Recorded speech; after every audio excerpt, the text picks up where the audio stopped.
नेक लोमड़।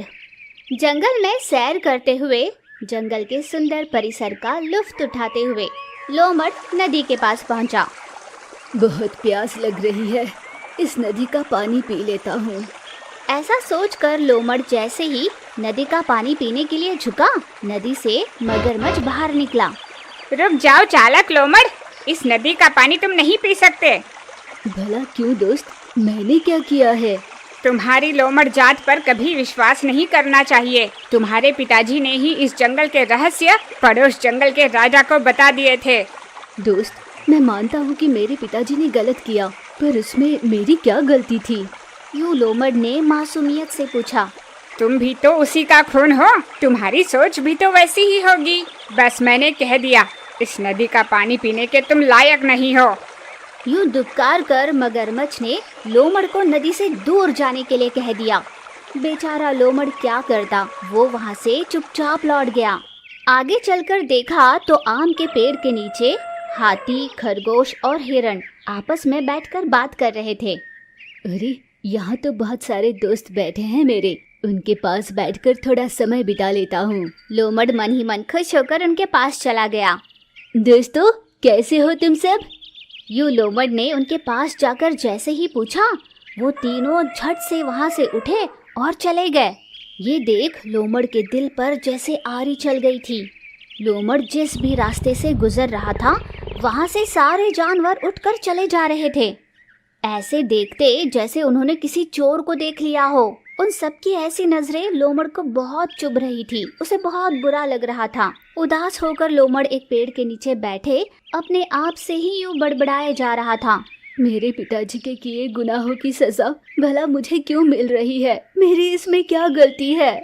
मैं तो कभी सपने में भी इस जंगल के अनहित का नहीं सोच सकता, पर यहाँ सभी मुझे किसी दोषी की तरह देख रहे हैं। मैंने आखिर किया क्या है? लोमड़ ये सोच सोच कर टूट रहा था। इन सभी की नज़रों में खुद के लिए इतनी नफरत देखने से तो अच्छा है कि मैं अपनी जान ही दे दूं।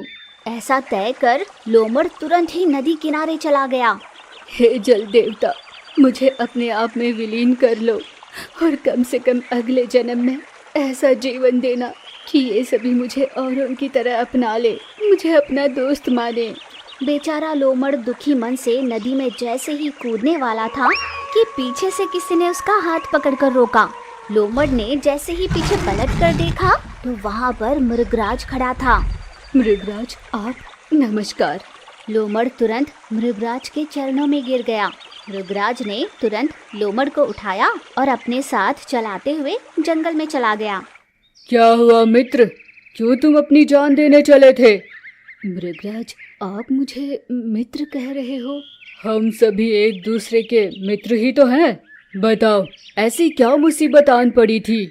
यूं मृगराज ने बड़े ही प्रेम भाव से अपना मानकर उससे पूछा तो लोमड़ ने अपनी दिल की सारी बात उसे बताई। एक बात कहूँ दोस्त, जमाना ऐसा हो गया है कि अपने भीतर की कमियों का प्रचार करके भी यहाँ सभी खुशियाँ मनाते हैं। तुम्हारे अंदर की अच्छाइयों को स्वीकार करने के लिए ये दुनिया तैयार नहीं होगी। तुम्हें ऐसी बातों पर ध्यान नहीं देना चाहिए। ध्यान न देकर कैसे रह पाऊंगा मृगराज? तो ठीक है, आज ही मैं तुम्हारी नियुक्ति मेरे महामंत्री के पद के लिए करता हूँ। मृगराज, भला मुझे कोई पदवी क्यों दोगे? मैं तुम्हें पदवी नहीं बल्कि जिम्मेदारी दे रहा हूँ। जंगल में जिस भी जानवर को जिस चीज की भी जरूरत होगी वो तुम्ही से आकर पूछेगा। ऐसा कहकर मृगराज ने कबूतर को अपने पास बुलवाया तो कबूतर तुरंत मृगराज के पास हाजिर हुआ। कबूतर, जंगल में सभी को ये बता दो कि कल से इस जंगल के महामंत्री लोमड़ होंगे।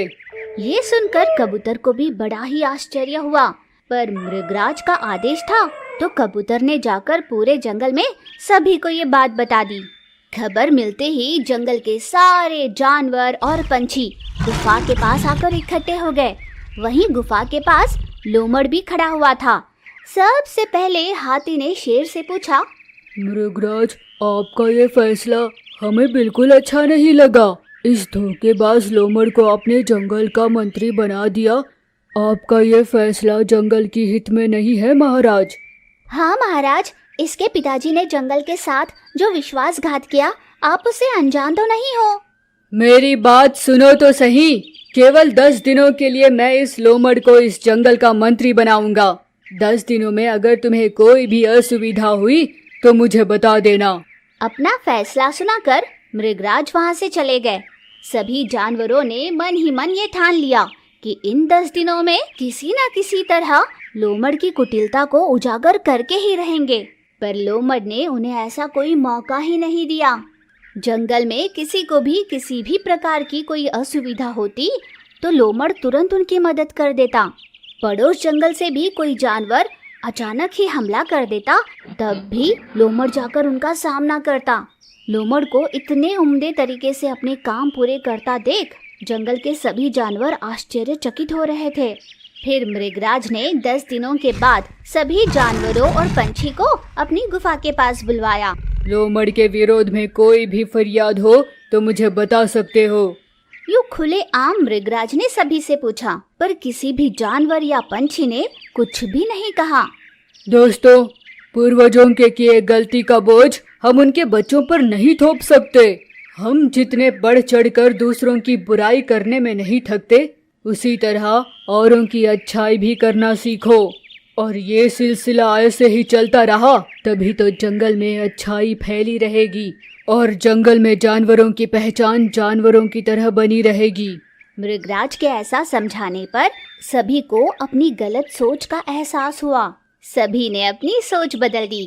फिर उस दिन सभी जानवरों और पंछी ने लोमड़ को पूरे स्नेह से अपना लिया। लोमड़ अपनी अच्छाई से जंगल में बहुत अच्छा नाम कमाने लगा और जंगल के हित में काम करने लगा।